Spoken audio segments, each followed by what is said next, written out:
N. You mean GTG? Yeah. Yeah. What's the one that we're on? NTN or No, GTG, TGT? right? Yeah. You TGT. should. I think you're subscribed to the channel already. And let me hit and close my door, Mom. Hey, You opened it coming in. Here, let me hit the start record as well. There we go.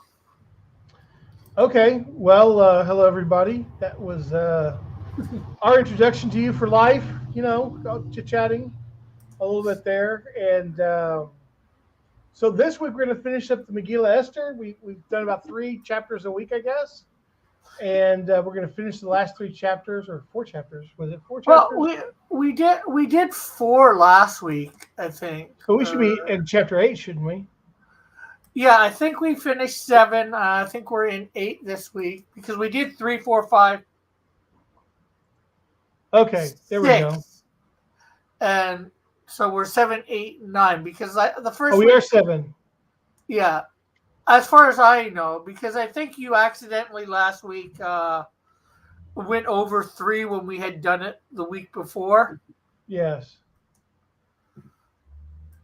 that's possible. Okay, we'll see. Maybe we'll have 4. I guess we'll have 4 chapters then tonight. We'll try to get through and finish this up. Yeah. Rick is on vacation next week, so we won't be having our typical show. And the week after, this is what we're talking about with Pesach, with Passover.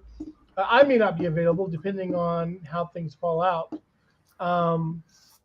It'll be during the Kol HaMoed, which is basically for Sukkot, the Feast of Booths, and Pesach or Passover. You have the initial holiday, you have the intermediary days, and then you have the end cap of the holiday.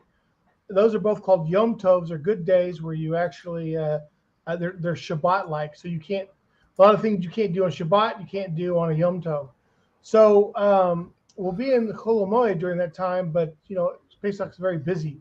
And if you want to know what times of year Israel pretty much shuts down, it's during some of these major feasts, during Passover and then the high holidays. So that's why I'm not entirely sure if I'll be here in 2 weeks. So it may be 3 weeks until we do another show, Rick. Yeah, so, and at that point we should be back in Genesis. Yep. Chapter 1, still chapter 1, verse 20. Okay, well, let's go ahead and get started on here. Well, maybe that week we'll finally get out of chapter 1. We can only hope. Rick. It depends on how many rabbit trails you put me on. That's the issue, is that it's always you. You're always holding up the show. Or you're derailing the show. That's the problem. You're always derailing the show. Hey, but I think people want to know the information that I derail it with. Well, some of it anyways. Well, we'll go with that for now. That's fine. That'll be your out. So anyway, so chapter 7, verse 1. So this is my grand picture here of King Ahasuerus, Queen Esther behind him, and Haman. This is funny. I'll just give you a background on the art, just because I drew this, so I'm very pleased with it. I remember I had drawn this whole thing, colored it all, and then we got into a discussion about her face and the expression she had on her face. And let me see if I can get in there. Oops. So anyway, she's like, oh my God, what's happening? Well, this was the thing, was that originally she looked evil, and they were like, no, she looks evil there. And I go, she does look evil there. So, but okay, you went from, I didn't see that one, but now I think she looks a little too, I didn't expect this to happen. Yeah, right. Well, and she's supposed to be concerned because she doesn't know that just because the king has fallen out with Haman, she doesn't know what impact that will have with her and her being Jewish and then her people. Because remember, Haman, the king had already written out this decree, and so technically, according to the law, Queen Esther should be up on the chopping block. like they should be. All it means, if I remember right from my rereading of Esther, is that people could attack them. They didn't have to. Nobody could necessarily attack them, But I Yeah. guess depends on how much they were hated by, a neighbor or something. Well, Somebody let's got put it a like beef. this. Well, it's not always just a beef. Sometimes it's an opportunity to steal the wealth. This is one of the things that Jews have experienced over the centuries. Is, for example, the Catholic Church. I'm always kind of fascinated, which they decided to do some laws and ignore others. So the Catholic Church had a law against doing usury between Christians. So what happened was, doing giving loans, it's hard for a country not to operate if you don't have some sort of banking system or the ability to take loans. And nobles, the royal court itself needed to have the ability to take loans. Yeah. So because the Jews were oftentimes prevented from taking on certain types of jobs, they a lot of times went into like merchants. So they would build up. They would have some of them would build up a lot of wealth. Excuse me. Yeah. Not all of them, but you would have Yeah. a lot of wealthy Jews. And because Jews and Christians were different, the rules against usury was not a problem. It wasn't a problem according to the church, and it wasn't a problem for the Jews. And so what would happen is they would take these loans, and for a while there would be a good faith back and forth. Typically, these things would happen when Jews were in sort of the golden era, wherever it was they lived. But at some point, nobles and the king can't pay back the loans anymore. Yeah. So what do? Well, it's really convenient to suddenly come up with some charges against the Jews, and then to get out of the loan and take their wealth. So the decree that the king has here gave people the opportunity to do whatever they wanted. To do whatever they wanted. And so it's not just a matter of not liking Jews, it becomes a matter of opportunity. Opportunity. And that's the worst thing. And and people can get very bloodthirsty too. So it's like not only do I have the opportunity to take the wealth of somebody else, but I get a free pass on murder. Yeah. How can you do that? So most of the time it's like, it's not that they hate these guys. It's just, unfortunately, also partly a human thing where, I can suddenly get rich by taking all this guy's stuff and get away with it. Right, exactly. So and as far as I know, in this time period too, the king, he made the decree, but he can't just undecree the decree that he made. Well, it's not really like today where you can just, take it before Parliament and. Well, that is certainly the claim the Book of Esther makes. Now, the thing is, and this is, I don't know, sometimes the way Jews look at things sounds a little heretical to Christians, I think sometimes. I don't know, you'll tell me. But it could be, and I put this as an outside possibility, I don't know if I believe this, but it's a possibility, that the Book of Esther, which was published throughout the entirety of Ahasuerus' kingdom, had to put the king in a certain positive light. Like, my hands were tied. I just couldn't do this terrible thing. I couldn't undo this terrible thing. Haman tricked me. So it could be that the king was tricked and the king his hands were tied because that's the way the law worked. Or it could also be that this was sort of like, we'll give him a pass on this one because he did come around at the end. I don't know. I think Daniel too, which is like you said, possibly Daniel's in the background in here where you guys aren't quite 100% sure. But Daniel, I'm sure because I drew him in there. Yeah, well, I mean, in the story for sure, you drew him in, but that's based on Jewish a lot of a lot of Jewish supposition, No, tradition. It's tradition. Yeah, tradition. So yeah, this is the picture, chapter 4, where the person standing here in the background is supposed to be Daniel the prophet, and Mordecai were contemporaries. Yeah, but I think of when the king, and I think it was a different king, got tricked about Daniel in the lion's den. About Daniel praying and all that. So he wasn't able to undecree the decree for Daniel not to pay that price. Of going into the den of lions. And there is something to be said that to a certain extent, people do want stability. But here's what I'll tell you. His name in Hebrew is Ahasuerus, which means a pain in the head. And one of the reasons he was called a pain in the head was because he was sort of like wishy-washy. He just sort of like he was very moody. Like 1 minute he was fine, next minute Queen Vashti's dead. So that was the part of the problem with him. So it could be just that Haman got him in the right mood and got him, and maybe it is true, but that makes him seem sort of incompetent. The problem is that was King Ahasuerus really incompetent? Like we understand that actually he was a stable boy, and he took himself from being a stable boy all the way to being the king of the Persian Empire. That's not an incompetent person. You can't be an incompetent person and accomplish that. No, so true. So there's that slight question, but we will spin into because that becomes very speculative. There's no point in speculating too much about that, but it is interesting to think about. Yeah. So verse 1, so the king and Haman came to the banquet with Esther the queen. And the king said again unto Esther on the second day at the banquet of wine, whatever your petition, Queen Esther, it shall be granted. And whatever you request, even to the half of the kingdom, it shall be performed.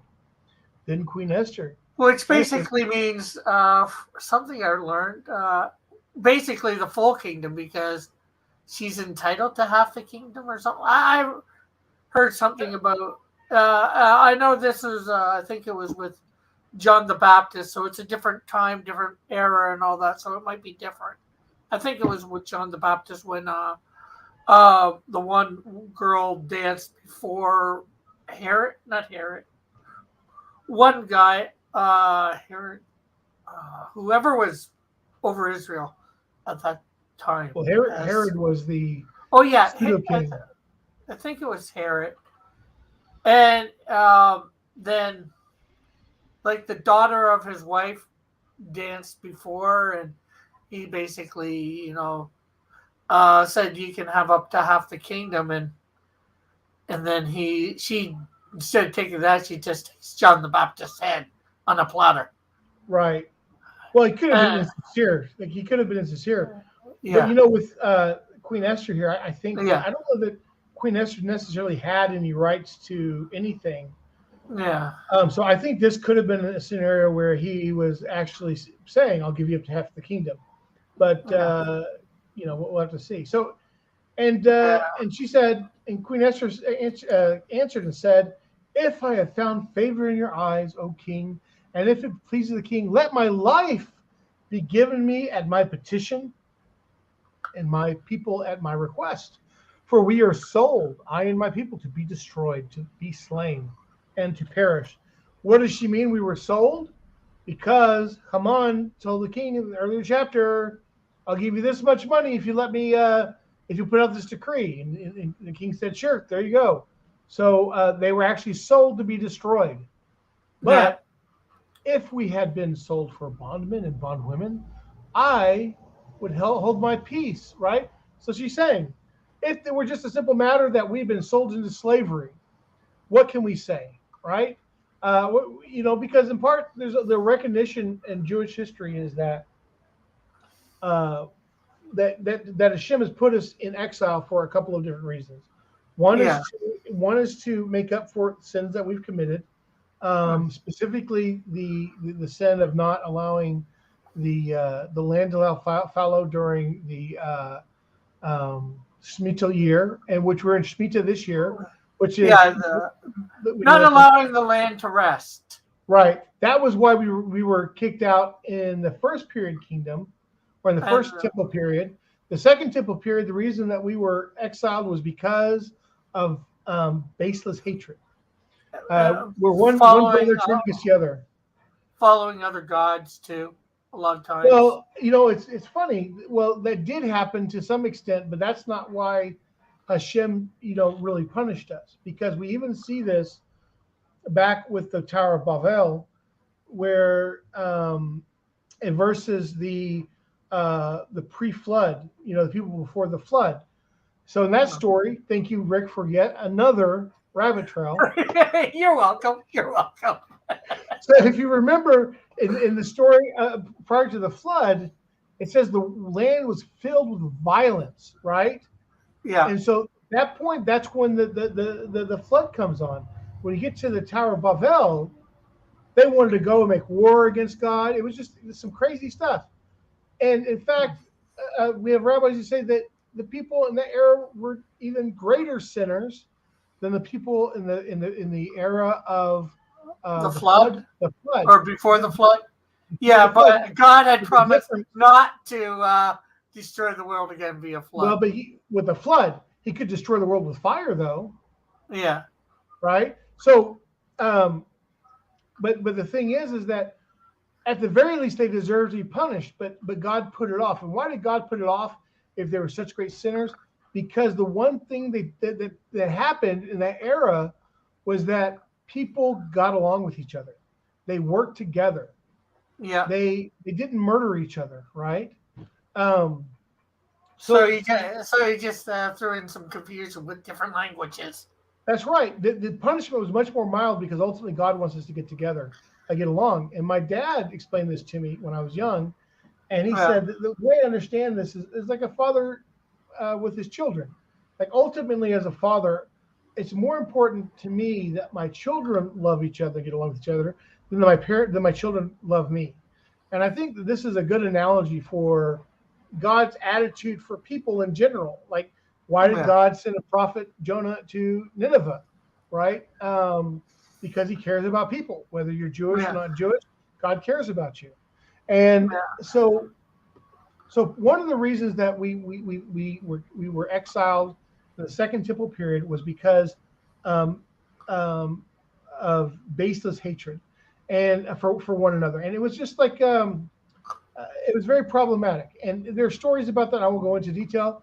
But there's another reason. The other reason is so that we can spread out through the world. And then it says you shall be a light unto the nations. And so when the Jewish people are out amongst the nations and they observe us keeping our Torah, that is inspirational and can actually help the world draw closer to God. So here he is. So given that there is a reason for us to be in exile, ultimately, if we were sold into servitude, as happened with Daniel and the others, right? Yeah. Okay, it's pretty harsh, but at the same time, at least we're not being told we can't keep our religion.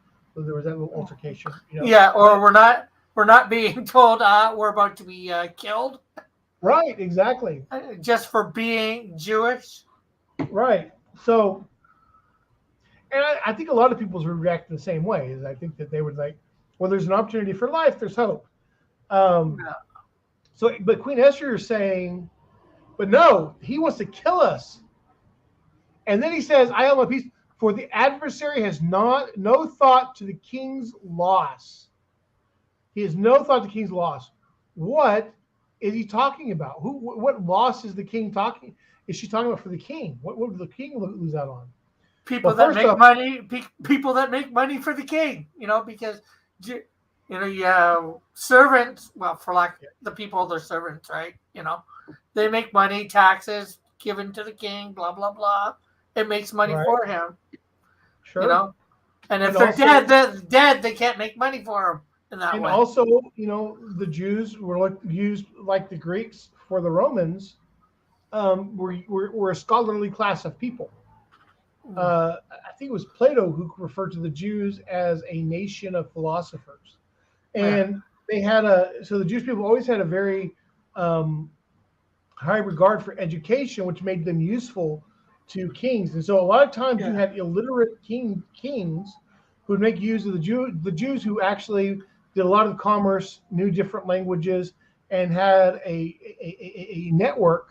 And so that was another positive. Also, you had the loyalty of the Jewish people, which Mordecai demonstrated openly, where he saved the king's life and never demanded a reward, never brought it up again. Versus you have Haman, who just can't wait to get his hands on the king's crown. And the king knows this. The king absolutely knows that Haman can't wait to replace him. That's what the whole thing with him leading Mordecai about on the horse, that showed him exactly what was in Haman's heart. Then spoke the king Ahasuerus and said unto Esther the queen, who is he and where is he that dares presume in his heart to do so? And Esther said, an adversary and an enemy, even this wicked Haman. Then Haman was terrified before the king and the queen. And the king I guess arose, so. And the king arose in his wrath from the bed. Oh yeah, boo! Right, don't forget that. You have to say it. And went into the palace guard. But Haman remained to make request for his life to Esther the queen, for he saw that there was evil determined against him by the king. King was, this was a great opportunity. The king was already probably looking for an excuse to get rid of Haman, but he had such a high level of power. There was a lot he could do. And this is similar, if you think about it, to King David, who had one of his generals. And remember, Joab. Joab. Yeah, with Bathsheba's husband. No. That's a different thing. I'm talking about Joab. Remember when King David is in the civil war, the midst of the civil war, and he's and they're fighting against the soldiers of King Shaul. And King Saul? Is that Saul? King Saul, sorry, King Saul. And they make peace. And the main general from the other side, who's a righteous man, comes to make peace, and he is murdered by Joab. And David's not king yet, right? Well, he was king, but it was a split kingdom. But with this united the kingdom. But what happened though was Joab came from a very influential family, and David couldn't. The man had committed murder, but David didn't have the power yet. He didn't have enough strength as a king to be able to punish Joab. So on his deathbed, he called King Solomon in, and he said, "You got to take care of this guy because he murdered this righteous man." Oh, okay. This is before. Oh, this is way after Saul then, right? After Saul's death, right before Saul dies, and then eventually David takes over half the kingdom. The other half. He took over it all, didn't he? Eventually, it was divided. I think after Solomon because of some of the things Solomon did. Well, it was divided with Rehoboam, Solomon's son. But I'm talking about at the very beginning when King David first takes power, the kingdom he's not able to immediately take over the entire kingdom because the people who were loyal to King Saul and to his son refused to give in. Well, I think all except for one was killed. Well, grandson to Saul was dead, right? The disabled one that was the youngest son of Saul.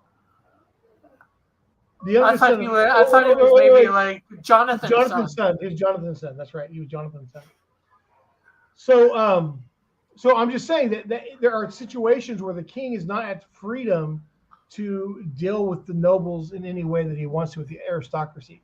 The king has to keep his power. If the nobles feel threatened, like the king will just at any moment kill whoever he wants to, then it could lead to a revolt. It could lead to a loss of taxation of monies and a lot of different things. So here, Haman is giving him a golden opportunity to dispose of him. And other than him being angry about this, probably I would suspect more that I think probably King Ahasuerus is probably a lot more savvy than we give him credit for. I think his anger in part is really it's there, but I think really for him this is an opportunity to get rid of Haman, who he knows is plotting against him. Yeah. Or maybe he really feels betrayed because he thought this was a decent guy. Could be too. Well, uh, remember when we read in the previous yeah. chapter, right? He says, when Queen Esther invited Haman again, he goes, "What's going on with these two? Right? What's going on with these two?" And he was getting Or suspicious that maybe they were going to be joining forces against him, and yeah. so he was getting a little bit suspicious about the whole thing. Did it say that, or were we just inflecting that he Part might be getting suspicious? part of it was that from the language and the way things were said, um, it seemed to infer that was definitely a way to read the text. Certainly, there that we have more data and information from the Jewish text, but if you read the actual text of Esther, I think you can get this idea that more is going on below the Yeah. surface. The more And is going on than meets the eye. well, they yes, exactly. They're all transformers. Now, listen. The thing is that with remember this whole book is about the hidden, is about hiding. Everybody's hiding, right? And you need to go below the surface. God is hiding in the world. That's why we never mention God's name. Queen Esther is hiding as a Jewess. She never reveals her true identity. Haman is hiding his intentions.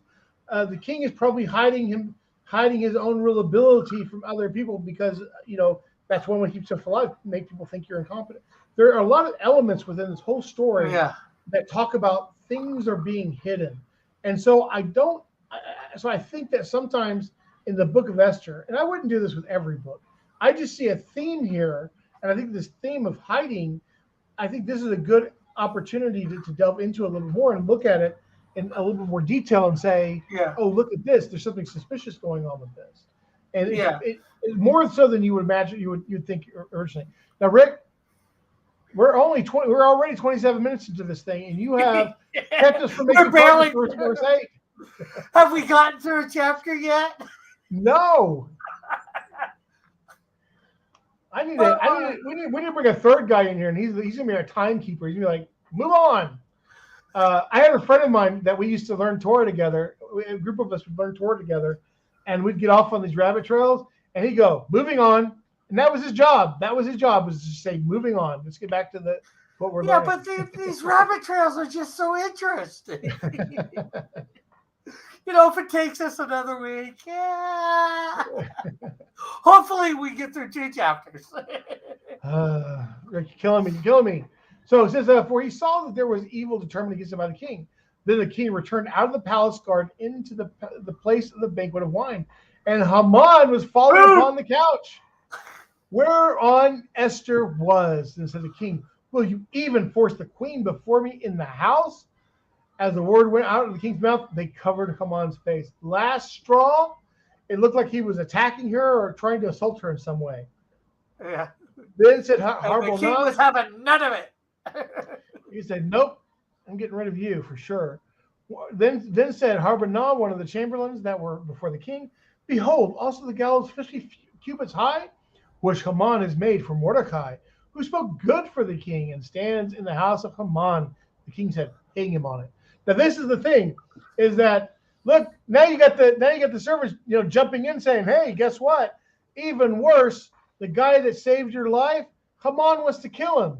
Oh, really? Okay, well, let's put him on the gallows then. Verse 10. So they tables are turned. So they hanged Haman on the gallows that he had prepared for Mordecai. Then was the king's wrath assuaged. So he was obviously mad. But what's he mad about? What's he more mad about? That he got tricked, or that Haman was plotting against him? This is chapter 8, and here this artwork shows King Ahasuerus signing a document. This is the document that goes out saying the Jews now have the right to defend themselves. And up here you can see, everybody's kind of like at the top. They're all like, "Oh, what's going on?" Some of them are like, "Yay!" Some of them are like, "Yeah, I don't know." Right. Well, and the thing is that somebody's very excited. They're singing outside. This happens like almost every night. Someone's singing somewhere. It's very nice. Anyway, so chapter 8, verse 1, on that day did the king Ahasuerus give the house of Haman, the Jews, enemy, unto Esther the queen. So he gave Haman's house to Esther. And Mordecai came before the king, for Esther had told what he was unto her. He's her uncle. Okay. This was also another thing that was hidden. The identity of Mordecai. Who's Mordecai? He's the queen's uncle. Yeah. Nobody Verse knew 2. that, too. Nobody knew that as well. Like, a lot of things are being hidden in this. Nobody even knew that they knew each other. The book of Esther is so interesting, Rick, because there are so many things when you look at it. When you just read it, it seems very like a very simple, straightforward fairy tale type story. But when you really look at it, it's actually got a lot more depth to it than you would imagine. Yeah. In verse 2, and the king took off his ring, which he had taken from Haman, and gave it unto Mordecai. And Esther set Mordecai over the house of Haman. And now we have a new Joseph who's been put into charge. He's the second to the king. Verse 3, and Esther spoke yet again before the king, and fell down at his feet, and besought him with tears to put away the mischief of Haman the Agagite, and his device that he had devised against the Jews. Then the king held out to Esther the golden scepter. She came before him once again, unannounced, uncalled for. So Esther arose and stood before the king, and she said, if it please the king, and if I have found favor in his eyes, and the things seem right before the king, and I be pleasing to him, let it be written to reverse the letters devised by Haman, the son of Hammedatha, the Agagite, which he wrote to destroy the Jews in all the king's provinces. One thing that I didn't point out earlier, when Esther initially approached the king, the chapter 6, was that there's a tricky situation regarding Esther's status as far as being able to marry somebody. And that is that so long as Esther only came to the king when she was told to come, it could be considered like she was doing things against her will. But the moment that she went to the king, she was now like she was accepting that relationship. And so now she's more or less forbidden from anybody else. Like if the king had died, then she might have been freed up to marry a Jewish man. But unfortunately, now the sacrifice she had to make was her future happiness with a Jewish wedding. 6, for how can I endure to see the evil that shall come upon my people, or how can I endure to see the destruction of my kindred? Verse 7, then the king Ahasuerus said unto Esther the queen, and to Mordecai the Jew, behold, I have given Esther the house of Haman, and him they have hanged upon the gallows, because he laid his hand upon the Jews. Do you know why Jews are called Jews?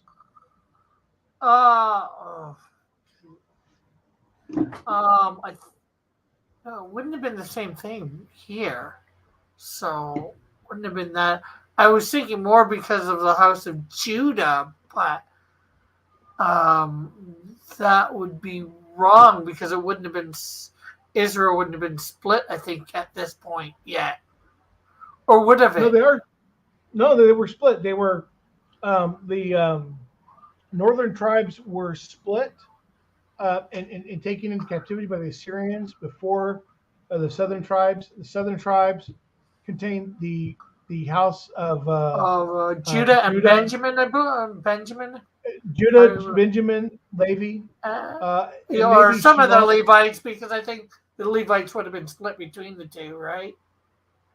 Right, but the majority of the Kohanim and the Kohanim are the descendants of Aaron, and the Levites are the tribe of Levi.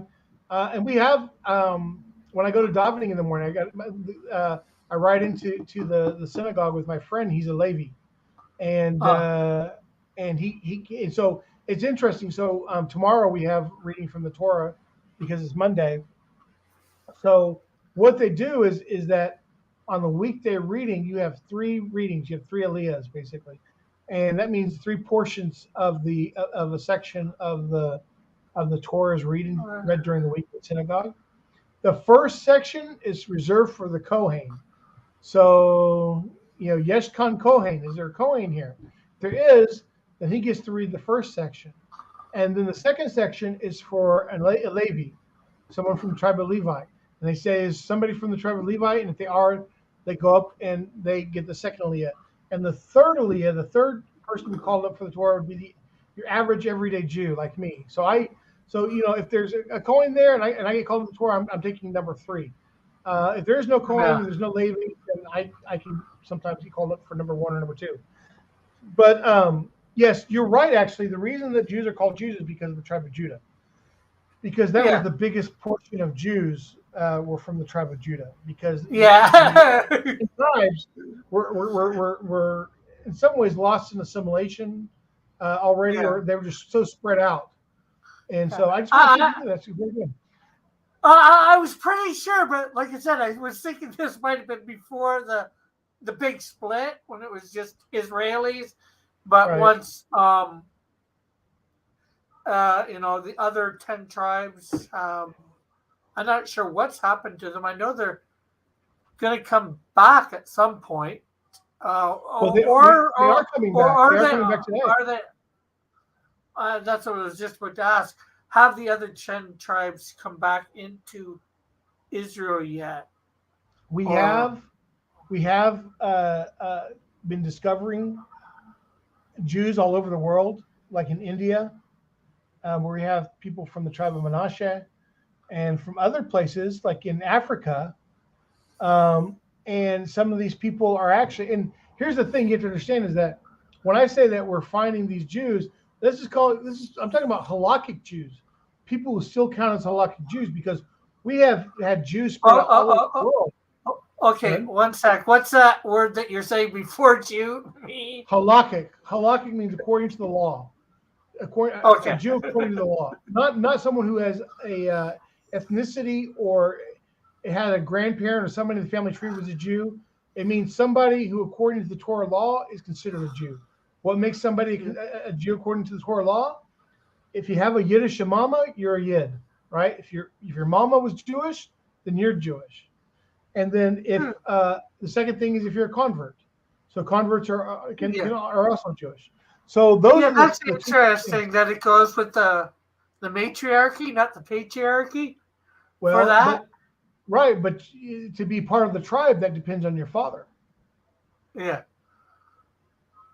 So I guess it's interesting how it incorporates both. One, to be Jewish, it depends on the matriarchy. But what tribe you're in depends on the patriarchy. That's right. So it's not a complete patriarchy, if you will. Yeah. Well, yeah. It's just interesting. Sure. Well, and that's just the intention of God is for the men and the women to work together. Like Adam and Eve were originally one being and they were split apart by God. Yeah. And when a man and woman get married together, it's like they're reuniting. Right. Yeah. And that's the way it's supposed to be, is that ultimately you should try to be as much as one with your wife as you can be. Yeah. Because that unity is what really is powerful. Yeah. So let me go to verse 8. Write also concerning the Jews as it suits you in the king's name, and seal it with the king's ring, for the writing which is written in the king's name and seal the king's ring may no man reverse. Then were the king's scribes called at that time in the 3rd month, which is the month of Sivan, on the 23rd day thereof, the 23rd day. And it was written according to all that Mordecai commanded concerning the Jews, even the satraps and the governors and princes of the provinces, which are from India to Ethiopia. So this is a pretty huge empire here. 127 provinces. Unto every province according to the writing thereof, and to every people after their language, and to the Jews according to their writing and according to their language. And they wrote in the name of King Ahasuerus and sealed it with the king's ring, and sent letters by post on horseback, riding on swift steeds that were used in the king's service, bred of the stud. Verse 11. Because this is an emergency. It is a huge emergency, Yeah, because it's a month away, I think, from when they're allowed to. Everybody's sweating bullets at this point. All the Jews are sweating bullets. Yeah, because they don't even know this help is coming. They just know probably about the right. initial. Yeah, these guys carrying the proclamations will be the first news the Jews have that something's happened. 11, that the king had granted the Jews that were in every city to gather themselves together and to stand for their life, to destroy and to slay, and to cause to perish all the forces of the people and province that would assault them, their little ones and women, and to take the spoils of them. Upon one day in all the provinces of King Ahasuerus, namely upon the 13th day of the 12th month, which is the month of Adar, the copy of the writing to be given out for a decree in every province was to be published unto all the peoples, and that the Jews should be ready against that day to avenge themselves on their enemies. So the posts that rode upon swift steeds that were used in the king's service went out, being hastened and pressed on by the king's commandment, and the decree was given out to Shushan the capital. And Mordecai went forth from the presence of the king in royal apparel of blue and white, and with a great crown of gold, and with a robe of fine linen and purple. And the city of Shushan shouted and was glad. The Jews had light and gladness and joy and honor. And in every province, I got a question. Why is this bolded compared to the rest of them? That's, you know what? I was hoping you wouldn't notice that. You're hoping I wouldn't notice it? I'm trying to truck through this thing, Rick. You keep doing these intros, and as soon as I saw this, I go, oh man, he's going to for sure ask me about this.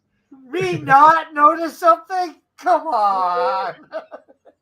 So the reason it's bolded is because in the synagogue, when we're reading the book of Esther, there's certain parts that we say together, and this is one of those sections. So maybe if you're an English speaker, because there's some Jews, they read this in English to understand it. So this is one of the parts that we say together. Okay, that's cool. There's sometimes that the pastor in churches says, "Get up, let's read this scripture together." So that's basically like that. So you guys just know ahead of time which ones you read together. We don't know when the pastor might do something like that. So that just sounds really tricky to me. Verse 17, and in every province and in every city, wherever the king's commandment and his decree came, the Jews had gladness and joy, a feast and a good day, and many from among the peoples of the land became Jews, for the fear of the Jews had fallen apart upon them. It's funny that, generally speaking, there are times when we are not allowed to take on converts. During the period of time that King Solomon ruled, converts were not accepted to Judaism. And during the Messianic era, converts will also not be accepted. And the reason why is because it sure is easy to jump on the boat when it's already hit the harbor, right? When the boat's docked already, jumping on, is like, hey, look, I came with everybody else. Really, okay, you were sorry. You go ahead. I was just going to ask you. You were saying during the Messianic era that it's they're not allowed to become converts. Right. When the Messiah shows was up. that a period? Oh, so when Messiah shows up, there's not supposed to be allowed any converts. Right. We won't accept converts any longer. Oh, yeah, that's interesting. Well, everybody's sort of chosen their side at that point, right? You would think so. Well, but it's not a negative because you can. Yeah. I'm not saying it's a negative. I'm just finding it interesting. Right. Well, yes, it is pretty interesting. I think so. So here is chapter 9, and here we have in Shushan where battles have broken out. Oh, one question about that last thing. When was that sort of decided about not accepting converts during the Messianic era? It's always been part of like the Jewish tradition, and there are other laws when the laws of converts, there are a lot of them. One of them is we're not allowed to accept forced conversions, and there have only been 2 periods in our history where that's happened. And in both those periods, it was extremely frowned upon by the scholars living in the day, and it always led to a disaster. So one of those times was with the Samaritans, when the Assyrians would take people and move them from one land to another, and so they brought the Samaritans from wherever they came from and put them in Israel, and they took the Jews and took them out of that land in the northern tribe. So, and they did sort of a conversion. I don't know if it was when they came back or if it was before, but so the Samaritans sort of got converted, but we don't accept their conversion. We don't accept the conversion. They changed the Torah, so the Torah says certain things that aren't in the actual Torah. The second time it happened was with the Idumeans, and the Idumeans were, I think they were like basically Arabs, and Herod came from that. So King Herod, who was both, in some ways, he was a positive force in Israel, and in some ways he was a very negative force in Israel. He's a very curious person. He was a result of a forced conversion, which the scholars, the rabbis, didn't agree to. But it was sort of like one of those things where then it became awkward, and so anyways, it caused a lot of complications. And we know Herod was who Herod was. And just to clarify, so that tradition about the messianic thing, that go back even before Christ, right? Before that time. Oh yeah. Okay. I mean, all of this is the received tradition. Like we have an oral tradition and a written tradition. So it's all part of that oral tradition. Yeah, I'm just finding that interesting because at first in Scripture, at least in the New Testament, the Jews were not really willing to accept a lot of the conversion, or some seem like that, the conversion of Gentiles to Christianity or to their version of Judaism. But that was a really weird situation, though. It was a very weird situation, though, because the Gentiles who were being brought forward, are they converting to Christianity, or are they converting to become Jews? Are they saying that they also have to keep the law? And that's the question. It's a bit of both. Technically, it's a bit of both, because at that time, really, Christianity is just forming, if you will, but it's still considered a cult, for lack of a better way of saying it, of Judaism. Well, so there's mainly early Christianity. Sorry, I was just saying it's mainly made up of Jewish people at that point. It's sure. Then it's slowly taking on 10, 20, 30, 10, 20 years, maybe less after Christ. Starts taking on Gentiles, maybe even like less than 10, maybe 5. I'm not sure of my timeline there. Well, I'll do this from a Jewish perspective, because I'm sure you already know this from a Christian perspective. So the way the whole Christian thing worked from a Jewish perspective was that originally Christianity was a messianic movement from within Judaism. Yeah, that I see.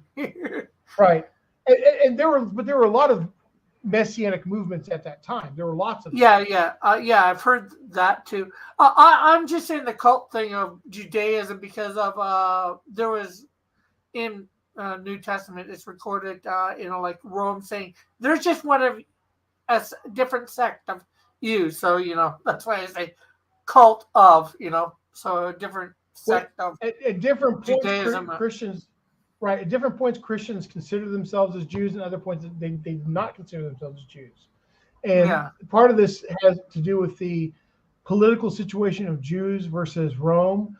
Like part of the positive for them to claim to be Jewish was that if they didn't claim to be Jewish, then they were more or less a new religion. And at that time in the ancient world, they trusted things that were ancient, not things that were new. And so there was a positive quality to attaching itself to Judaism. But then later on, when you had all the problems, the revolts and everything, of Israel against the Romans, it wasn't so great to be Jewish at that point. And Yeah. by the point all this happens, I think Christianity morphed enough to where it was very different than what it started out to be. So the original version of Christianity, as I understand it from a Jewish perspective, was that they understood the Messiah pretty much the way a traditional Jew understood the Messiah. It wasn't until later that the definition of Messiah started shifting and changing. So we didn't have a problem with the Christians. It was just another messianic a group that was claiming, well, we have the Messiah. This is the Messiah. Yada yada. So that wasn't really the problem. Where they split and where the conflict started coming over was this: is Christianity, strictly speaking, a Jewish movement or a Jewish non-Jewish movement? Does it encourage the keeping of the Torah, or does it detract from the keeping of the Torah? And well, there was, because you had two groups. You had the direct disciples of Jesus who were very Jewish, and they seemed to preach sort of a Jewish Christianity. And then you had Paul, who was very much seemed to preach a rebellion against the law and to not be under the law. Well, I wouldn't say he preached that necessarily, because trying to how to word it, but maybe this is a discussion for a different time. This is a very big rabbit trail, and we do want to try and get done. You're right. So I'll go ahead and move on. I'm sorry for that. That's okay. Well, you started this. You brought the whole thing up. So I was just I know. I was just trying to clarify some things in my mind and just seeing how things. And I just felt, like I said, if I'm interested, anyways. Sure. Well, it's an interesting subject. I find it very fascinating because with Jewish history, we have certainly our perspective on what happened, and then Christians have their perspective on what happened. So it's very interesting comparing and contrasting those two things. Yeah. Chapter 9, verse 1. Now in the 12th month, right? It's the month we've been building up to, which is the month of Adar, on the 13th day of the same, when the king's commandment and his decree drew near to be put in execution, in the day that the enemies of the Jews hoped to have rule over them, whereas it was turned to the contrary, that the Jews had rule over them that hated them. The Jews gathered themselves together in their cities throughout all the provinces of the king Ahasuerus to lay hand on such as sought their hurt. This is in such very flowery language. If you don't understand what's going on, I'll just say it in regular everyday English, which is the Jews got together and they would go out and kill those who wanted to kill them. For the fear of them was fallen upon all the peoples. And all the princes of the provinces and the satraps and the governors and they that did the king's business helped the Jews, because the fear of Mordecai was fallen upon them. For Mordecai was great in the king's house, and his fame went forth throughout all the provinces. For the man Mordecai waxed greater and greater. So what's ultimately the fear of the Jews? Why are the people? Because obviously the Jews are being outnumbered. They're out there. Every city the Jews exist in, they're outnumbered. Well, they had two protections. One was the king's decree, and second, Mordecai's number 2 in the entire kingdom. Number 3, so the third protection, Queen Esther, the queen or the empress of the entire empire, is Jewish. So you have these 3 things. This is why they're so scared of the Jewish people, even though they were a very small minority. 5, and the Jews smote all their enemies with the stroke of the sword and with slaughter and destruction, and did what they would unto them that hated them. And in Shishon, the capital of the Jews, slew and destroyed 500 men. It's actually not a very big number. Datha and Dalphon and Aspatha, and Paratha and Adalia and Eridatha, and Parmashta and Arisai and Aridai and Vaizatha, the 10 sons of Haman, the son of Hamidatha, the Jew. I have to say, I'm glad you read that list. There is no way I would have made that through that list, pronouncing that name correctly. But on the spoil, they laid not their hand. Remember, this goes back to they're making a tikkun here. They're making a repair to what happened in the time of King Saul, where King Saul was ordered to destroy King Agag and destroy all of his goods. And he not only did not kill King Agag, but he also preserved the best. And here, even though they're given permission to slay, they don't hold back from slaying, and they're given permission to take the spoils, but they don't take the spoils. So they're making it to make a repair. On that day, the number of those that were slain in Shushan the capital was brought before the king. And the king said to Esther the queen, the Jews have slain and destroyed 500 men in Shushan the capital, and the 10 sons of Haman. What then have they done in the rest of the king's provinces? Now whatever your petition is shall be granted to you, and whatever your request for it shall be done. Then said Esther, if it pleases the king, let it be granted to the Jews that are in Shushan to do tomorrow also according unto this day's decree, and let Haman's 10 sons be hanged upon the gallows. And the king commanded it to be so, to be done. And a decree was given out in Shushan, and they hanged Haman's 10 sons. And the Jews that were in Shushan, yeah. Weren't they already dead? Didn't they say a few verses up they killed them? Yeah, they were just hanging. I think they were just hanging their bodies up for display. Okay. Which this happens. Look, King Saul and Jonathan were hung up from the outside of the city walls. It's just a sign of, don't mess with us. Look what we did to our enemies. Yeah. And the Jews that were in Shushan gathered themselves together on the 14th day also of the month of Adar, and slew 300 men in Shushan, but on the spoil they laid not their hands. And the other Jews that were in the king's provinces gathered themselves together and stood for their lives, and had rest from their enemies, and slew of them that hated them 75,000. On the spoil they laid not their hand. On the 30th day of the month Adar, and on the 14th day of the same, they rested and made it a day of feasting and gladness. But the Jews that were in Shushan assembled together on the 13th day thereof, and on the 14th thereof, and on the 15th day of the same, they rested and made it a day of feasting and gladness. Therefore do the Jews of the villages that dwell in the unwalled towns make the 14th day of the month of Adar a day of gladness and feasting, and a good day, sending portions to one another.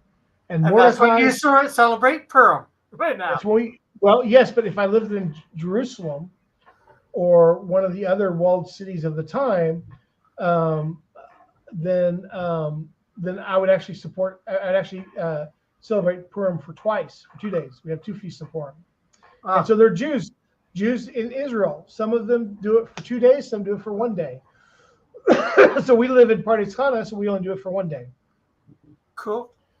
And let's see, there was a point I was going to make, and I think I forgot what it was. Maybe that was my point. And I did want to say sending portions to one another. So we also have this tradition where we send each other like a little meal, or like a little like candy and gifts and things like that to each other.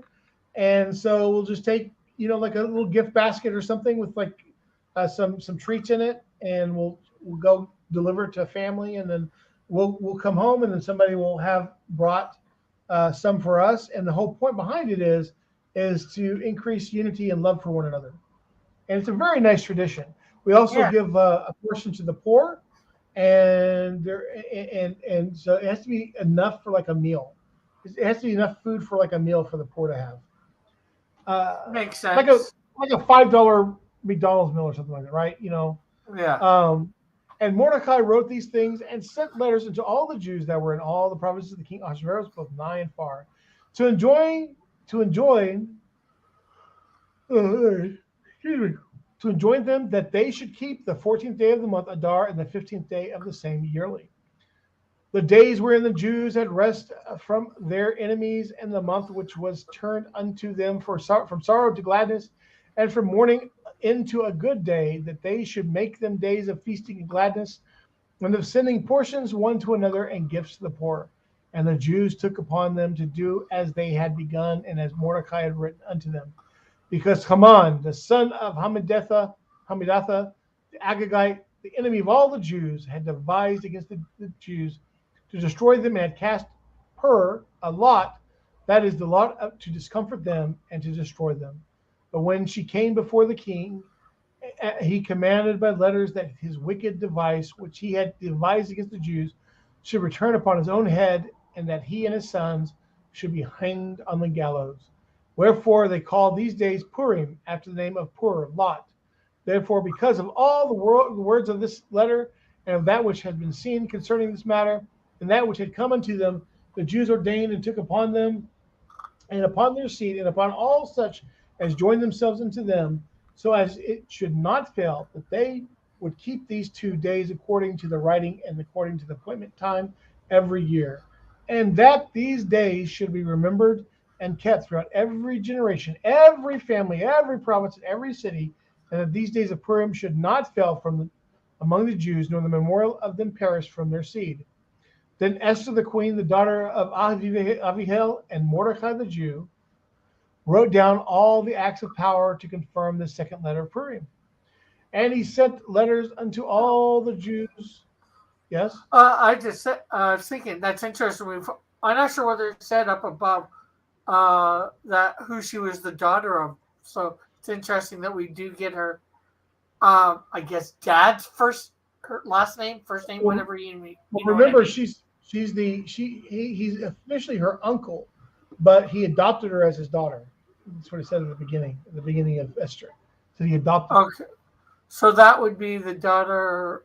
Well, because I'm just saying it says Mordecai there. So is that like Mordecai's last name, if you will, or is which word? Which word are you saying? The Abihail, the daughter of Abihail. Oh, that's her mother. Yeah. Okay. And Mordecai is her adopted father. And he wrote down all the acts of power to confirm the second letter of Purim. And he sent letters to all the Jews to the 127 provinces of the kingdom of Ahasuerus with words of peace and truth, to confirm these days of Purim in their appointed time, according as Mordecai the Jew and Esther the queen had enjoined them, and as they had ordained for themselves and for their seed the matters of the fasts and their cry.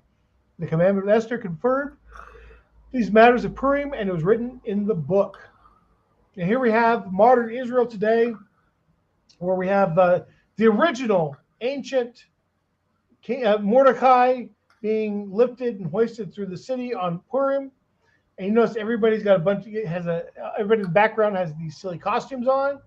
That's because on Purim you dress up to again hide your identity. You're supposed to sort of like you hide yourself a little bit on this day. It's almost a Halloweenish type thing, except for the evil. Yeah, exactly. I'm just contrasting the dressing up and almost even that gift basket that you were saying. Yeah, that almost goes in to a sense, but not quite the same way. That's why I say Halloween-ish. Right. It's like Halloween except for the evil. That's how I classify it. And I was just thinking too. Would this be the first holiday that the Jews created themselves without the decree of God? Yeah, and the second one was Hanukkah.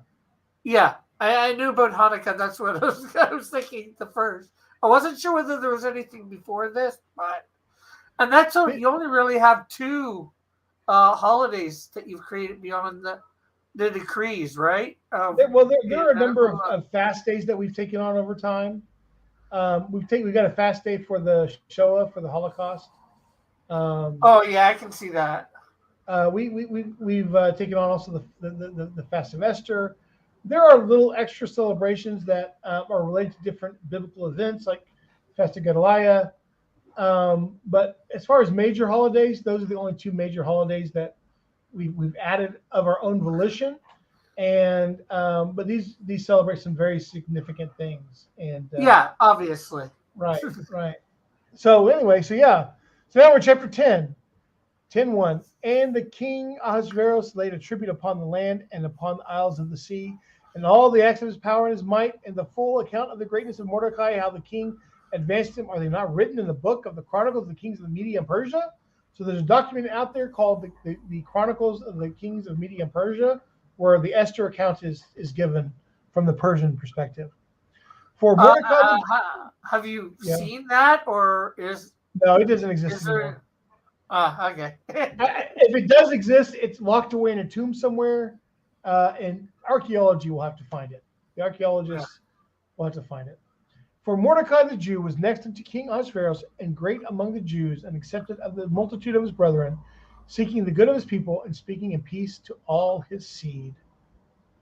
After the reading, the reader recites the following: only in a minion is present. So this is a little blessing that we say right here at the end, and I will let you read that if you want to on your own. And that is Megillah Ester. We've gone 5 minutes past the time, but I think it was worth it just to get the whole thing done so that nobody would be held in suspense. Yeah, for a few weeks. Right. And and for one chapter or a chapter right. part, especially with the last chapter only being 3 verses. It's like, why even make it 10 chapters? It's like, throw the other 3 verses in chapter 9. Well, I think the Catholics did that. I don't know that Esther, like most of the Tanakh, was not divided up by chapters. We adopted it because it's a very useful system. Like it was a very good idea. It's just that sometimes they go, "Why'd you do that?" Well, we didn't do that. That's what we just adopted it because it was useful. So anyway, well, Rick, thank you very much for going through that with me and letting us do that. It was a side rail, but I think it was good. I don't think most people know the Jewish holiday of Purim very well. Yeah. So it's fun. And that messed it up. You doing that, taking down that thing messed up my thing. Oh, I'm sorry. I should have thought about that. Oh, no, don't worry about it. I'll fix it. We're basically ended here anyways. Right. I can go and edit this, download the last little bit or whatever. Okay. Last 2 minutes of thing. But yeah, it was great going through. Great going through that. Well, it was good that you said let's do it, and I was happy to show off my artwork from it. It's a free download. If you want to download it for free, you can go to templeinstitute.com/Purim/, and you can get that for free and download it, and use that as your. If you find yourself at a Purim celebration next year, you'll have your Megillah that you can use. Cool. And Rick's not going to be here next week, but we may or may not have a meeting the week after, so we'll just see from there. And well, how about just so everybody knows? Well, especially on your channel, I do what I do for mine. Mine goes up when it goes up. How about we just make sure, just say, that way you're not pressured by any way. We'll just skip the next 2 weeks. Come back 3 weeks. Okay. Yeah. All right. Sounds good. Well, and we at that time we'll be back in Genesis, right? That's right. Do you have something? Or do you have something for Passover? I remember you saying. I mean, I can go to Passover, but I think that would take us half a year at least to get through. Yeah. We'll get through that. We'll deal with that when we go. Maybe we'll do it next year. Yeah. When we get to, well, by that time we might actually be to it. Deuteronomy, or no, that'd be Exodus. Exodus. Right, Exodus. Right, Exodus. All right. Well, I'll see you guys in 3 weeks. Yeah.